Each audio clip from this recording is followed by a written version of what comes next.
The toughest part about any paint job is the preparation.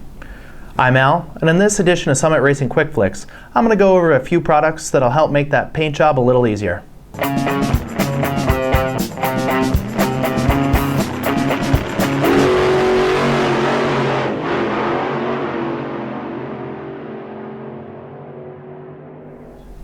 Before you go slinging any paint, you want to make sure you take a few steps to both protect yourself and the environment that you're going to be painting in. One of the first steps I recommend is that you grab some plastic like this. These sheets of plastic, they're significantly wider than the stuff that you're going to find in your kitchen drawer, and that way nobody gets upset when they find the roll of saran wrap missing.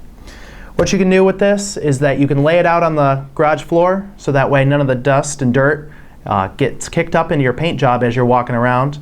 You could put it over your workbench so that way none of the paint flying in the air lands on your tools. You can almost hang it on the walls and create a little paint booth for yourself.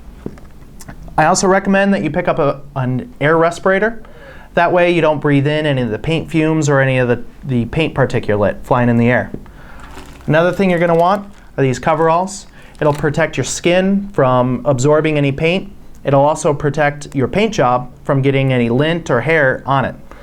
And the last thing here is a set of gloves. You want lots of gloves because you don't want to be transferring any of the oil from your hands onto your newly cleaned parts, and you don't want to be picking up any paint and absorbing it into your skin or transferring paint from one project to the next.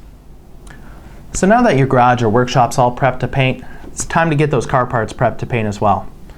One of the things you're going to want to grab is some of this surface cleaner. Surface cleaner is going to go ahead and it's going to clean the dirt, the grease, the grime off, so that way the paint properly adheres to your vehicle. You're also going to want to grab the Summit Racing Paint Shop Starter Kit. What it has in there is some of these lint-free tack cloths, so that way you can use it with this surface cleaner. You're not leaving any lint behind on your car. We also have a couple rolls of paper mask as well as some masking tape, so that way you're not getting any paint on any parts you don't want painted. In there is also these mixing funnels, some mixing sticks, and these buckets. This way you get a nice smooth paint flowing into your gun, so that way nice smooth paint flows out of your gun. The last little bit that you get here is this water separator. You put this in line from your hose to your gun, so that way you're not getting any water flowing out of your paint gun, because if you get some water flowing out, you might end up with fish eyes on your paint job. The last three things that you're going to consider when you're going to be doing an at-home paint job are your air compressor, your air hose, and a good air dryer.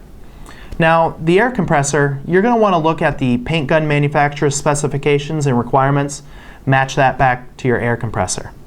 Most paint guns require between 10 and 50 psi to operate, and if you're going to be painting a bunch of small car parts, you may be able to get away with a 20-gallon air tank. However, if you're going to be painting an entire car in one shot, you're going to want to definitely consider something larger, something like a 60 to 80-gallon air tank. Now, in regards to the air hose, you want to make sure that you have enough length to move the air compressor outside of the paint booth. Reason is you don't want any of those paint particulate getting into the motor of the air compressor and gumming things up. And you also don't want to be dragging an air hose over the fender of a freshly painted car. The last bit is that air dryer. You just don't want to take the risk of water getting into your new paint job and giving you fish eyes. So do you guys have any paint tips that you guys want to share with me? If so, leave a comment in the comment section below. Make sure you hit subscribe to stay up to date on our latest quick flicks, including some of our future paint videos we have coming out. And also check out some of our other videos. Thanks for watching.